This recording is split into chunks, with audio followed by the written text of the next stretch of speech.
Hoje, quando chega uma pessoa no seu consultório querendo emagrecer, por exemplo, aparece muito.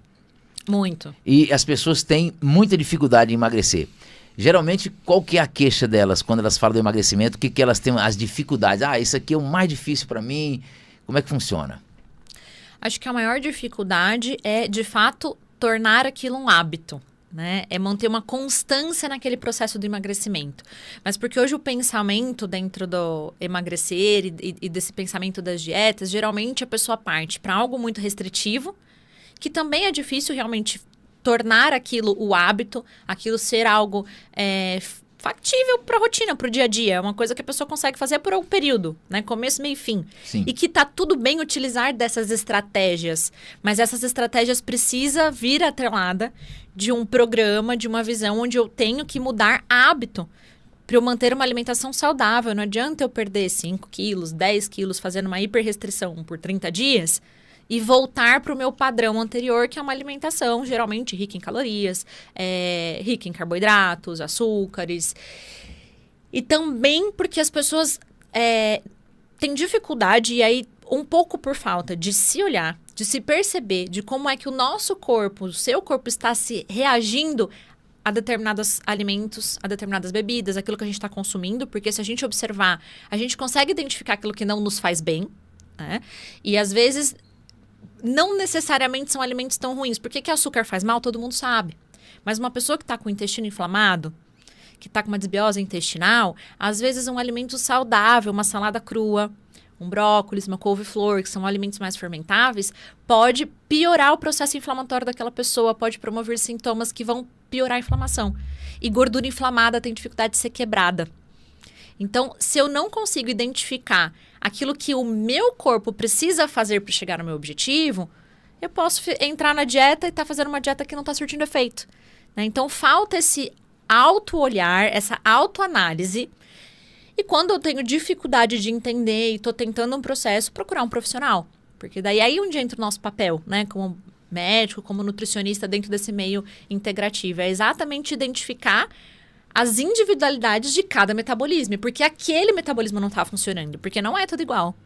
Exatamente. É uma mudança de padrão, pelo que eu vejo. É uma mudança de padrão. E entra naquilo que você falou,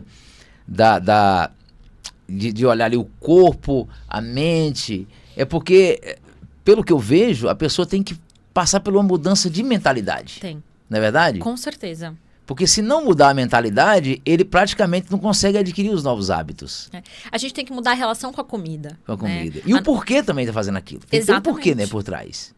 Quando eu trabalho muito esse processo da conscientização, né? Quanto mais conhecimento a gente tem sobre o assunto e sobre o nosso próprio corpo, esse autoconhecimento faz com que a gente entenda melhor o processo. E quando o paciente entende, ele adere melhor ao tratamento. Porque aquela coisa do paciente chegar no consultório e eu só dar uma receita, ele não entende nem o que ele está tomando, nem o porquê, e nem aonde ele vai chegar com aquilo ali, por que é aquilo ali, o paciente até toma. Mas é isso, a hora que acabou a fórmula, ele até fazer o exame, até ele voltar, daí ele não leva pra frente. Quando há o entendimento, ele cria um compromisso com ele mesmo. Porque o compromisso é com a gente, né? Não é com o profissional. E eu consigo melhorar muito a aderência do paciente. Isso faz um pouco parte até da minha metodologia de trabalho, né? E de atendimento. E no emagrecimento, realmente tem que ser algo multidisciplinar. Eu preciso de uma mudança na rotina, no meu dia a dia, em estratégias nutricionais, em mudança de comportamento com a alimentação. Porque a gente imagina que o nosso primeiro contato com a alimentação, ele é afetivo, que é o aleitamento materno.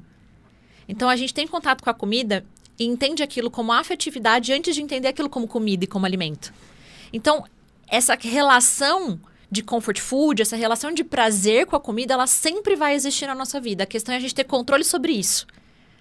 E com a maneira como a gente cresce, a gente vai perdendo o controle. Até porque a gente tem que a gente entra, né, em regras estabelecidas pela sociedade, horário para comer, coisa que o nosso corpo não entende. A criança é muito fisiológica. A hora que ela tá com fome, ela pede comida. Na hora de brincar, ela quer brincar, ela não quer saber de comida. Mas você tá lá na festinha, tá a mãe correndo atrás da criança, querendo que a criança coma, empurrando a comida. A gente senta pra comer, se não tá na hora da fome da criança, a gente fica ali criando várias estratégias pra fazer a criança comer. E aí a gente vai perdendo a percepção do que é fome de verdade, a sinalização de saciedade. Então, isso na vida adulta é inconsciente. O buscar o prazer na comida é um gatilho muito importante. E quando a gente só cria o gatilho de prazer com a comida, o que é muito comum, eu não percebo outros gatilhos de prazer onde há uma dificuldade muito grande na aderência de novos hábitos alimentares. Então, a gente tem que quebrar uma série de paradigmas, tem que mudar e entender o processo individual de cada um, né? Porque as dificuldades estão relacionadas aí, coisas que foram acontecendo ali desde a infância, especialmente na primeira infância. A gente associa o docinho com o final de semana, que não tem aula, que os pais levam para comer besteira, tomar um sorvete, com festinha de aniversário, que são momentos felizes. E a gente vai criando inconscientemente essas associações. E que tá tudo bem. E a gente vai continuar com isso ao longo da vida adulta também. Mas se eu tenho consciência, eu vou saber quando, como, e que tá tudo bem eu também comer por prazer, mas é saber lidar. É saber até onde, é saber até onde o meu corpo pode para não me prejudicar. Né? Então, é um processo realmente que precisa se mudar a mentalidade. Né? Só que é isso, não tem uma receitinha de bolo igual para todo mundo. Até nas estratégias de mudança de comportamento, é muito individual. Então, hoje, para quem pode, né, ter um nutricionista, um médico, às vezes um terapeuta, o psicólogo atuando em conjunto, aí sim a gente tem um tratamento integrativo e de forma muito mais eficiente para um longo prazo.